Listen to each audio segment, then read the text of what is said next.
get right to business here, because we have a abhorrent WCW pay-per-view that we need to run through. And so while we still have listeners, I need to take a couple of minutes and I need to talk about why Adam Cole and MJF is the best thing in AEW, and it is the second best storyline in wrestling right now, only behind the Bloodline. Okay. So the first thing that I have to say is that the Adam Cole and MJF match that they had, that was a Broadway, that I wasn't expecting to be a Broadway. You know, I heard some things afterwards. The crowds got time cues, etc. To me, I was not expecting it. I thought that the finish of the match was fascinating because I only saw MJF and Adam Cole at Wembley Stadium. And for us to get that finish at that time in an eliminator match, I didn't get it. When they did their really, I mean, and let's call it what it is, it was bad. The bad build that they did for their Battle Bowl thing, it was weird and it was bad. And then all of a sudden, they put those two guys on the camera together and they accidentally got magic. Okay. So we had super duper over Adam Cole and super duper over MJF. And I know that people do not like the skits, the hokiness, whatever. Fellas, those skits are some of the best wrestling TV that I've seen in years and years and years. And the reason I say that is that they are short. We're talking 3-5 minutes tops. They are hilarious. They are so hokey that they work. It's one of those things where like the camp actually factors into what they're doing. And it has translated into them being the most over thing in AEW. Okay. So when I first saw them getting together, I was like, oh, this is obviously going to be an excuse for them to now fight each other at Wembley. And I'll tell you what, man, the answer to that is absolutely not. They should not be fighting each other. They should be teaming together at Wembley. And I can fantasy book a couple of things here in a few minutes, but here's the reason why. When they come out, get the most insane crowd reaction. The double clothesline, which I saw a half dozen times in the main event of this WCW show today, and nobody cared about it, is the most over move in pro wrestling right now. And they have the crowd eating out of the palm of their hands.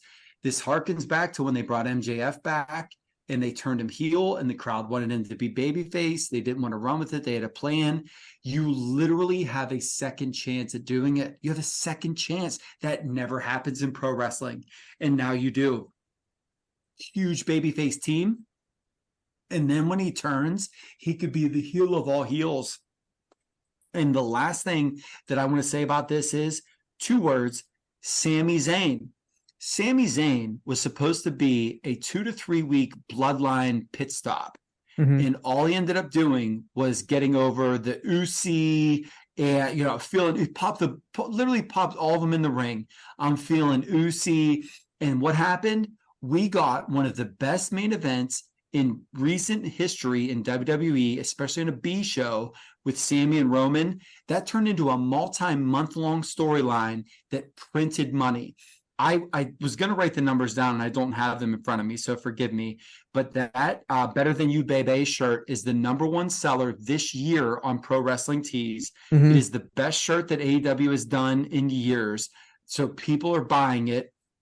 We go into the Collision show where Dax flips not fist Harwood wanted to be serious.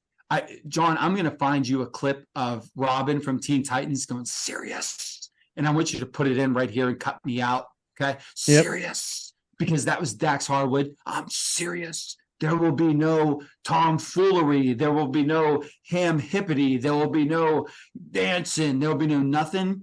Dude, that crowd booed the shit out of him. They didn't want to hear it. They wanted nothing to do with it.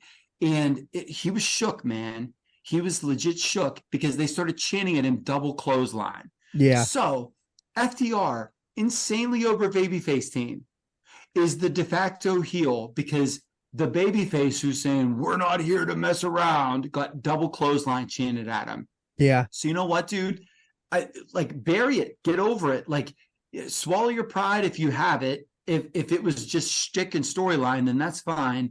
But if there's any apprehension about them doing any goofball stuff in this match, I'm sorry, man. This is Rock and Sock 2.0, accidental lightning in a bottle. This is going to sell t-shirts. It's so over. So please, AEW, I beg of you, please put the belts on Adam Cole and MJF, and you have that headline your main event at Wembley, and you put them against an Omega and Ibushi or something like that. I dare you. I triple dog dare you to do something like that, because that is going to be insane. And if you want to do the breakup there, you do the breakup there, and then you have your title match right in place for either a title match if MJF retains against CM Punk, or you have a built-in blood feud for Full Gear down the road. Or you could do the turn, and then the following week at All Out, do the match there. The only reason that I'm thinking that won't happen is that CM Punk carried around that red bag. And yeah, he's been carrying it around. The red bag, because he carried it around, I'm saying that, and he should actually, I think, for the sake of Chicago, he should be in that main event for the real champion. So I appreciate the floor, man. I love. They are the best thing on TV, man. When they went to that Chinese restaurant and the food was too hot and they were drinking, quote, 100% alcohol, I died. I freaking died, man. I died.